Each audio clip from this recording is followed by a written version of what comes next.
নমস্কার, আমি শুভাশিস ব্যানার্জি। আর আমার সঙ্গে এই মুহূর্তে দেখছেন আওয়ার প্রোগ্রেস। আজকে আমরা যে বিষয়টি আলোচনা করব সেটি হলো উইল প্রবেট নেওয়া হয়নি, সাক্ষী মারা গেছে, তাহলে সেই সম্পত্তি নিজের নামে কিভাবে করবেন। দেখুন, উইলের ব্যাপারটা আপনারা জানেন, এটা মৃত্যুর পর কার্যকর হয়। একজন ব্যক্তি তার সমস্ত সম্পত্তি মৃত্যুর আগে তিনি উইল করতে পারেন। উইল মানে ইচ্ছাপত্র, এবং তিনি কাকে দেবেন, সেই সম্পত্তি কিভাবে ভাগ হবে, সেটা তিনি দুজন সাক্ষীর সামনে রাখতে পারেন, এবং এই তার ইচ্ছাপত্রটা কার্যকর হবে তার মৃত্যুর পর। হ্যাঁ, উইলের সাক্ষী মারা গেলেও শুধু সেই কারণে উইল বাতিল হয়ে যায় না। তবে প্রবেট নেওয়া হয়নি। প্রবেটটা বিষয়টি আপনারা জানেন যে সেই উইলটা কার্যকর করার জন্য আদালতে যেতে হয়, এবং আদালতে যে সাক্ষীরা থাকে তাদেরকে সাক্ষ্য দিতে হয়। মানে ওই উইলে যে সাক্ষীগুলো থাকে তারা কিন্তু আদালতে গিয়ে সাক্ষ্য দেয় যে এই উইলটি সঠিক।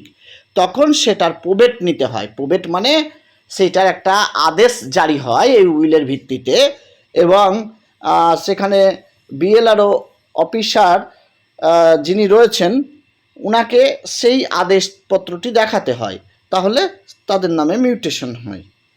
যাই হোক, আমরা আজকে যে বিষয়টি আলোচনা করছি, উইলের সাক্ষী মারা গেলেও শুধু সেই কারণে উইল বাতিল হয়ে যায় না। তবে প্রবেট নেওয়া হয়নি এবং সাক্ষী মারা গেছেন, এই পরিস্থিতিতে সম্পত্তি নিজের নামে করার আগে উইলের বৈধতা প্রমাণের বিষয়টি রয়েছে। বিষয়টি গুরুত্বপূর্ণ। কিভাবে এগোবেন? মূল উইলটি খুঁজে বের করুন আগে। আসল উইল থাকলে সবচেয়ে গুরুত্বপূর্ণ প্রমাণ হবে সেটি। উইলদাতার ডেথ সার্টিফিকেট অর্থাৎ মৃত্যু সনদ সংগ্রহ করুন। উইলে থাকা সাক্ষীদের তথ্য সংগ্রহ করুন, নাম, ঠিকানা, স্বাক্ষর, এবং তারা যদি মারা গিয়ে থাকে, অর্থাৎ সাক্ষী যদি মারা গিয়ে থাকে, তবে সাক্ষীর ডেথ সার্টিফিকেট অর্থাৎ আপনার মৃত্যু সনদ, এবং সম্ভব হলে যিনি উইটনেস ছিলেন তার পরিচয়, ঠিকানা সংক্রান্ত নথি রাখুন। আদালতে উইল প্রমাণের সময় যিনি উইটনেস ছিলেন তাকে হাজির করা সম্ভব না হলে, যদি উইটনেসের মৃত্যুর বিষয়টি প্রমাণ করে, বিকল্প প্রমাণের মাধ্যমে উইল প্রমাণের সুযোগ থাকতে পারে। ভারতীয় এভিডেন্স অ্যাক্ট এর অধীনে এক্সকিউশন বা অ্যাটেস্টেশন প্রমাণের নির্দিষ্ট নিয়ম আছে। বর্তমান আইনে ভারতীয় সাক্ষ্য অধিনিয়ম 2023 প্রযোজ্য। পরিস্থিতি অনুযায়ী প্রবেট বা letters of administration with will অ্যানেক্সডের জন্য আদালতে আবেদন করা যেতে পারে। আদালতের আদেশ পাওয়ার পর সংশ্লিষ্ট বিএল&এলআরও বা ভূমি দপ্তরে মিউটেশন করার জন্য আবেদন করা যায়। অন্য ওয়ারিশ আপত্তি করলে বিষয়টি আদালতে কন্টেস্টেড প্রসিডিং হতে পারে। বিশেষ সতর্কতা যে বিষয়টি আপনাদেরকে বলবো, সাক্ষী মারা যাওয়ার উইল কার্যকর করা যাবে না এমন কিন্তু নয়, কিন্তু বিষয়টি খুব কঠিন। যদি উইটনেস না থাকে, আবার শুধু উইল হাতে থাকলেই জমি স্বয়ংক্রিয়ভাবে আপনার নামে হয়ে যাবে, এটা কিন্তু নয়।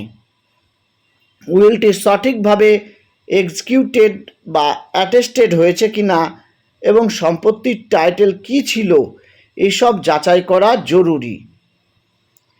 তাহলে আমরা যে বিষয়টি আলোচনা করলাম সেটি হলো উইলের বিষয়, এবং উইলে সাক্ষী মারা গেলেও আপনারা যদি সঠিকভাবে সেটা প্রমাণ করতে পারেন, সাক্ষীর ডেথ সার্টিফিকেট, সাক্ষীর পরিচয়, তার ঠিকানা, তাহলে যে এভিডেন্স অ্যাক্ট রয়েছে, এভিডেন্স অ্যাক্ট অনুসারে সেগুলো এভিডেন্স হিসেবে গ্রহণ করে আদালত কিন্তু আপনার পক্ষে এই উইলের প্রবেটের বিষয়টি সহানুভূতির সঙ্গে দেখতে পারে এবং তার সাথে অন্য ওয়ারিসদের যদি কোনো অভিযোগ না থাকে তাহলে কিন্তু আপনার পক্ষে প্রবেট আসতে পারে। সেটা সাক্ষী না বেঁচে থাকলেও আপনি পেতে পারেন। তবে সব বিষয়টি নির্ভর করছে আদালতের উপর। তবে যাই হোক, আপনাদেরকে আমি যে বিষয়টি বললাম এরকম ঘটনা অনেক রয়েছে। এই জন্য উইলে সাক্ষীদের বয়স সবসময় কম রাখতে হয়, বিশেষ করে 18 বছরের উপরে অবশ্যই রাখতে হয়, কিন্তু যাতে যে মালিক ধরুন দাতা যে উইল করছে তার বয়স হয়তো 50-এর ঊর্ধ্বে বা 60-এর ঊর্ধ্বে বা 70-এর ঊর্ধ্বে তিনি উইল করছেন, তাহলে কিন্তু সেই সময় সাক্ষীদের বয়স অন্তত কম থাকা উচিত। 18-র উপরে থাকলে সবচেয়ে ভালো হয়।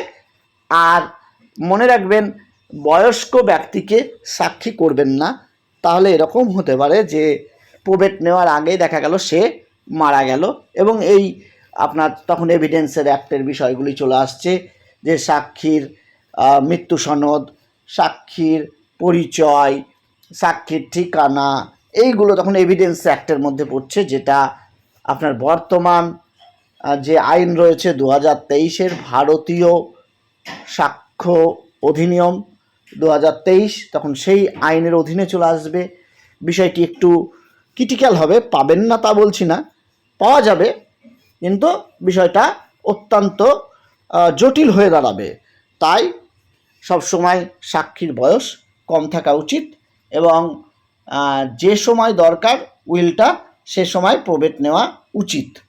আর অনেকে দেখবেন উইল রেখে দেয়, তারা বোঝে না যে প্রবেট কীভাবে নিতে হয়, আদালতে গিয়ে যে প্রবেট নিতে হয় তারা বোঝে না। তারা অনেকে ভাবে যে উইল থাকা মানেই আমার সম্পত্তি হয়ে গেল, কিন্তু বিষয়টি একেবারে তা নয়। যাই হোক, আমরা আজকে এই উইলের বিষয়টি আলোচনা করলাম।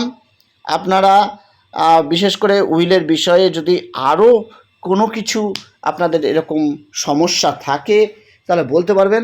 এখন মানুষ আর উইল করছে না। আগেকার মানুষ যারা ছিল সেই সময় কিন্তু উইল করা হতো, কোনো একটি ছেলেকে বা কোনো একটি মেয়েকে সম্পত্তি দিয়ে দেওয়া হতো। তখন যারা আদার্স ওয়ারিশ ছিল তারা কিন্তু আদালতে বিষয়টি নিয়ে মামলা করত।